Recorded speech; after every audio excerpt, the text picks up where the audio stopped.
Bonjour à toutes et à tous, aujourd'hui c'est une vidéo spéciale parce que le Bitcoin depuis le 29 juillet a connu une chute de 30%. Et si on regarde depuis le top qu'on a eu en mars 2024, on est sur un moins 34%. Ce qui faisait assez longtemps qu'on n'avait pas vu ça sur le marché et vous allez voir que la configuration me paraît plutôt intéressante. On va parler de tous les scénarios mais vous avez vu sur cette chaîne YouTube on a essayé d'être le plus préventif possible. Bref on va revoir tout ceci, on est parti.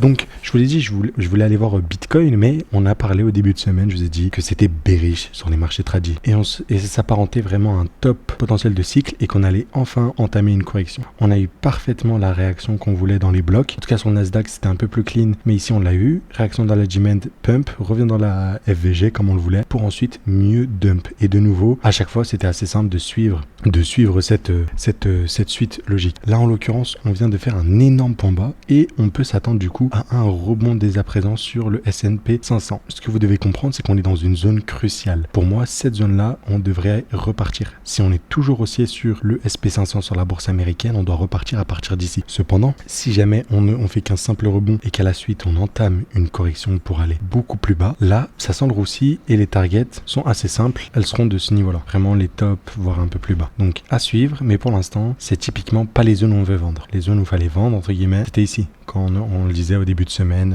etc. dans les précédentes vidéos. Pareil pour le Nasdaq. Le Nasdaq, c'était un peu plus clean, mais voilà, ça a bien dump. Et là, le Nasdaq, c'est inquiétant parce que voilà, cette dernière demand, on vient de s'approcher vraiment dangereusement de ce qui devait s'apparenter au lot protégé. Comme on est vraiment trop proche et qu'on vient de casser littéralement tous les niveaux de Fibonacci, je suis vraiment pas optimiste. Donc pour l'instant, on a une mèche. Ça se trouve, c'était une mèche vraiment liquidation et voilà. Et pour l'instant, bon, on n'a pas de clôture et ça semble être plutôt parfait en termes de trucs. En fait, c'est vraiment pas anodin de mècher comme ça. Et au final, voilà, chercher tous les lots pratiquement au millimètre près et ne pas clôturer en dessous de là en daily. Là, dites-vous que la clôture arrive très prochainement. Ça n'a pas clôturé, donc on va voir, mais dès que ça clôture en dessous, pour moi, c'est très bearish et on s'attaque à ça. Most likely, ce sera la même du coup sur le S&P 500. Et du coup, les targets qu'on va venir chercher sont beaucoup plus basses. Je vais vous parler du top ici, mais je pense qu'on peut revenir vraiment travailler cette demand de là parce que un peu à la Bitcoin, je pense que cette accumulation, elle est protégée en fait. Création d'un support, liquidation pour repartir, j'ai l'impression que c'est vraiment le point protégé de cet actif. Donc honnêtement, je m'attends à ce qu'on ait la même chose de ce côté-là. Et donc voilà. En tout cas, le mot, c'est que ici on rebondit. Ici, on aura des nouveaux setups dans l'imbalance ou les supplies avant de potentiellement repartir. Il faudra voir les configurations qu'on a si on a des distributions. Mais honnêtement, j'espère que le bottom a été posé ici et qu'on va pouvoir repartir casser les trucs parce que sinon, si c'est une chute complète qu'on a sur le côté technologique, on va aller plus bas et sur nos altcoins et sur les cryptos, on ira plus bas. Pour l'instant, on va rester optimiste. Il y a plein de targets que j'ai eu. Par exemple, je vais pas vous mentir, sur Ether, je suis sous l'eau. J'ai acheté à ce palier-là. Voilà, on est venu liquider parfaitement ce lot-là. Pour moi, ça semble assez intéressant. Mais le plus intéressant vraiment, c'est sur Bitcoin, la configuration qu'on a, c'est celle qu'on a en daily. Donc là, on a une jolie trendline de liquidité qu'on vient de liquider, ok? Et on n'a pas clôture en dessous. Donc ça, c'est vraiment bullish. Si jamais on a un truc comme ça, c'est vraiment bullish et on peut venir s'attaquer au plus haut. On n'oublie pas, on avait dit qu'on a aussi cette résistance qu'on va venir liquider, cette résistance. Donc là, on a liquidé tous les longueurs de fou, parfaitement cherché en dessous de la demand, on est revenu dans le bloc de l'ETF pratiquement, au millimètre près. Et là, il semblerait qu'on soit prêt à repartir. Je pense honnêtement, personnellement, que ce lot-là est protégé, ok? Je vais vous le mettre en rouge et en gras. Je pense honnêtement, c'est pour ça que malgré que ce soit très bearish du côté TradFi, ok, marché traditionnel, je pense que ici c'est vraiment un point protégé sur Bitcoin, ok. Donc je pense pas qu'on l'atteindra. Si jamais on l'atteint, là bon, on est parti sur un bear market littéralement, mais je ne pense pas. Je pense que là on a typiquement le truc de création d'une liquidité, d'une trendline. On liquide tout le monde. Là il y a beaucoup de monde qui est sorti du marché, qui ne longue plus, et là on peut venir s'attaquer aux bears qui vont pas arrêter de shorter, qui sont bearish. La peur s'est installée sur le marché, tout ce qui s'ensuit. En tout cas, vous l'avez compris, marché traditionnel, je m'attends à un rebond. Voilà, on appelle ça un peu le dead cat bounce. Donc dans une tendance baissière, on a toujours des grosses chutes. Là, on va retracer. Et c'est pas pour autant qu'on peut pas aller plus bas. Donc, on pourra faire comme ça et ensuite maintenir la tendance haussière. Et là, ça serait positif pour nos bagues. Mais pour l'instant, sans plus. Côté Ether, je vous l'ai dit, c'est un peu plus compliqué. On est venu liquider la demand. Bon, quand c'est comme ça, vaut mieux se rattacher à la HTF, la High Time Frame. Et pour le coup, on est toujours haussier sur du monthly. Et on est revenu très proche de la demand. En tout cas, on est venu combler un peu tout. Et voilà quoi. En vrai, c'est toujours haussier, j'ai envie de dire. Techniquement, si on calcule le point de hausse, voilà, on est sur les derniers retranchements. Ok, vu que si on regarde ça en mensuel, on est sur les derniers retranchements de la zone de recharge, ce qui est cool. Et pareil sur BTC, côté monthly, voilà, c'est beaucoup plus bullish, mais si on compte celui-là, on peut avoir ça. C'est pour ça que je vous dis que pour moi, c'est protégé. On n'est pas à l'abri de revenir chercher les demand et les trucs comme ça. Ce qui serait effrayant, hein, parce que je me demande ce que ça ferait sur les alts. Voilà. Donc, il y a vraiment des scénarios où on peut être très baissier. Le truc ici, c'est pas d'être pessimiste, comme je vous l'ai dit. En fait, il faut pas être bullish quand on est là. Il fallait être bullish bullish quand on était là et quand on sera là potentiellement. Ok. Donc moi c'est toujours comme ça. Et personnellement, j'ai acheté de l'Ether au 0,786 que je vous avais montré du palier. C'était à peu près comme ça, un truc du genre. Donc je suis un peu sous l'eau. Là je vais en profiter aussi pour un peu DCA. Donc même quand je me suis levé le matin, j'ai racheté à 2000. J'avais pas d'ordre à 2000, mais voilà, du coup j'ai racheté à peu près 2100, 2200. Voilà. Mais sinon, je vais attendre des configurations pour les autres. Donc il y en a beaucoup, comme le Tao. J'aime bien ce que ça fait. Honnêtement, j'aime bien ce que ça fait. Les clôtures, comme vous voyez ici, je vais me mettre en daily. J'aime bien. Genre, jolie création de liquidité. On liquide, mais on casse pas en dessous. Comme si c'était un point défendu. Et qu'ici, c'était un excès baissier parfait pour ceux qui étaient boules pour défendre le niveau aller plus haut. Bien évidemment, les niveaux de confirmation, c'est ici. En plus, c'est des EQH. Donc, on pourrait bien venir les liquider. Et si on a ça, ça serait très très bullish sur Tao. Honnêtement, à suivre. Par contre, il y a des valeurs, j'hésite pas, même sans confirmation, à recharger. On avait parlé, je vous avais dit, heureusement qu'on a vendu ici et que j'avais placé mes ordres d'achat dans cette zone-là. Donc, j'ai pu le matin me lever, acheter du Link autour de 8,37. Donc, magnifique. J'espère que dans quelques années, ça sera pas mal. Côté Atom, j'avais déjà rechargé autour des 5,50. Ok. Là, je savais qu'on pouvait avoir un excès baissier, ça ressemblait pas à un bottom. Donc voilà, j'ai eu ma dernière cartouche ici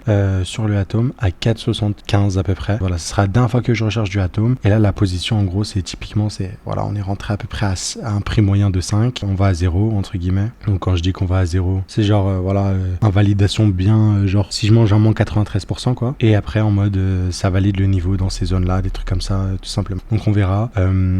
C'est risqué, mais voilà, j'ai confiance vraiment en cet écosystème. Je trouve très sous-coté. C'est vraiment la même psychologie. C'est genre, tout le monde est bullish et tout le monde est bearish sur un truc qui vraiment est pionnier dans cet écosystème, enfin bref, incompréhensible. J'en ai parlé avec le podcast Au coin du feu, mais voilà, la rediffusion, je crois ça sort mardi, donc là la vidéo elle sort à 6h30 mardi, donc normalement vous devrez prochainement la voir. Côté Kaspa, magnifique, on a eu le short excellent. Là on l'a bien retracé, mais voilà, il y avait plusieurs prises de profit comme d'hab, hein. Ceux qui suivent la chaîne, c'est chaque swing low, voilà, zone de liquidité, on prend des profits, zone de liquidité, on prend des profits. Toujours cette target là, de ces niveaux là, ça bouge pas. Pareil sur le Solana, là il y a des valeurs, je suis plus bearish que d'autres, mais voilà, Solana, je vous l'ai dit, je pensais qu'on a liquidé le support, c'est exactement ce qu'on a eu. Et je vous le dis, si on liquide ce support et on clôture de cette manière, ça me fait penser un peu à la bougie là. Et là, on peut repartir sur Solana. Ok. Je pense overall sur la high time frame, c'est bearish, mais techniquement, si j'applique seulement l'analyse technique, ce genre de config là, c'est bullish. Après, là, j'ai la fondamentale qui vient me biaiser seulement sur la technique. Ok. Mais je peux vous dire que personnellement, je suis pas du tout très bullish sur Solana pour la suite. Mais voilà.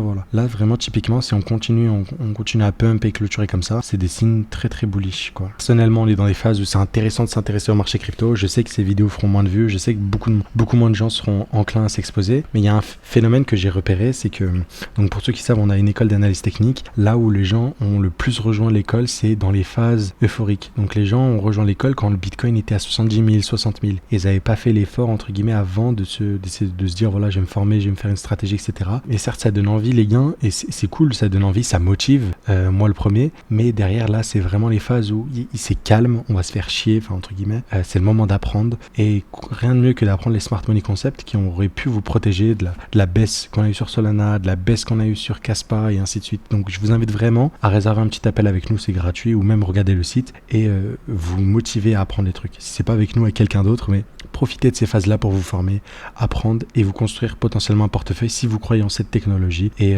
voilà, ça comporte des risques comme d'habitude, mais vraiment c'est ces phases-là où j'ai envie de vous motiver à rejoindre. J'ai pas envie, et je le disais aussi en interne avec mes associés, je leur disais, voilà, les gens ils sont pas intéressés, je vous dis, là où les gens vont plus venir, c'est quand le Bitcoin il sera en haut, alors que c'est là où tu auras le moins de rendement à venir chercher, tu vois. C'est toujours comme ça, donc s'il vous plaît, faites l'effort. Dès à présent, si vous dites, voilà, il faut que je me lance, il faut que je fasse quelque chose, c'est les meilleurs moments. Je pense qu'on est dans peut-être pas les derniers instants, mais sur un cycle qui dure jusqu'à 2026, dans une vie, c'est pas grand chose. 2-3 ans, c'est vraiment que dalle, donc j'ai envie de dire qu'on est vraiment sur les derniers instants. Donc à suivre, mais toujours être dans la précaution. On ira voir d'autres valeurs de jour, bien évidemment, mais toujours être dans la précaution. SP, Nasdaq, ça devrait rebondir, mais revenir dans les FVG baissières et potentiellement engendrer le scénario baissier avec des distribs, LTF, des trucs comme ça. À suivre de très très près, bien évidemment. Mais voilà, vraiment, venez vous former, vous avez les liens dans la description. Et voilà, n'hésitez pas. Dans ces phases-là, personnellement, ce que je fais, c'est que, bon, j'avais toujours un peu de stable, je mets sur ce que je vais renforcer, je crée des tests solides et des scénarios d'invalidation. Et puis si dans ces corrections-là, vous arrivez à voir vraiment... En fait, si on arrive à avoir de la volatilité aussi élevée à la hausse, c'est qu'à la baisse, c'est tout aussi énorme. Et beaucoup de gens n'arrivent pas à l'accepter. Ils veulent le x10 à la hausse, mais le diviser par 10 à la baisse, pour eux, c'est impensable. Mais c'est des choses qui arrivent et ça fait partie du marché dans l'ensemble. Donc vraiment, ce que je vous invite à faire, c'est de ces phases profiter pour apprendre, découvrir la DeFi, l'analyse technique, tout ce que vous voulez. C'est ces phases-là où vous construisez un portefeuille, une stratégie, des tests, des scénarios d'invalidation, un dispatch, si je suis trop exposé à tel secteur, blablabli, blablabla. Voilà, ça sert à rien de pleurer, de regarder des tweets sur Twitter de gens qui pleurent. Oh là là, c'est un scam, ça va à zéro. C'est le moment de se motiver, de mettre les bouchées doubles concrètement, et d'y aller. C'est pas le moment de reculer, tout simplement. Ceci étant dit, pour moi, ça fait pas grand chose, hein. Quand tu subis des bear markets, quand tu subis plusieurs cycles, au final, la plupart du temps, même si t'as acheté le top sur ton asset préféré type Bitcoin, au bout de 2 ans, tu reviens break-even, quoi. Genre, et si on regarde, hein, entre là et là, je crois que tu dois avoir 900 jours, donc un peu plus de 2 ans, tu vois. Même tu fermes les yeux 2 ans dans une vie, c'est quoi? Bon, c'est énorme 2 ans, mais voilà, même comme ça, la plupart du temps, si t'es sur un bon asset, tu reviens à ton point d'entrée. Ça veut pas dire que si t'as acheté là et que ça dump, tu peux pas vendre pour acheter plus bas, ouais. Mais voilà, vous avez compris un peu ce que je veux dire sur ça. Donc voilà, j'espère que ça va vous intéresser. Vous allez trouver du contenu pour vous dire, voilà, Atom, c'est une valeur avec X thèse, ça devrait prendre la valeur pour ça m'intéresse pour ça, des secteurs dans le Cosmos Hub qui m'intéressent pour ça, je rentre ici, telle exposition, telle allocation, blablabli, blablabla. C'est le travail que vous avez à faire dès à présent. Voilà, je vous dis donc à très très vite les amis, à demain, ciao ciao, et à 6h30 quoi.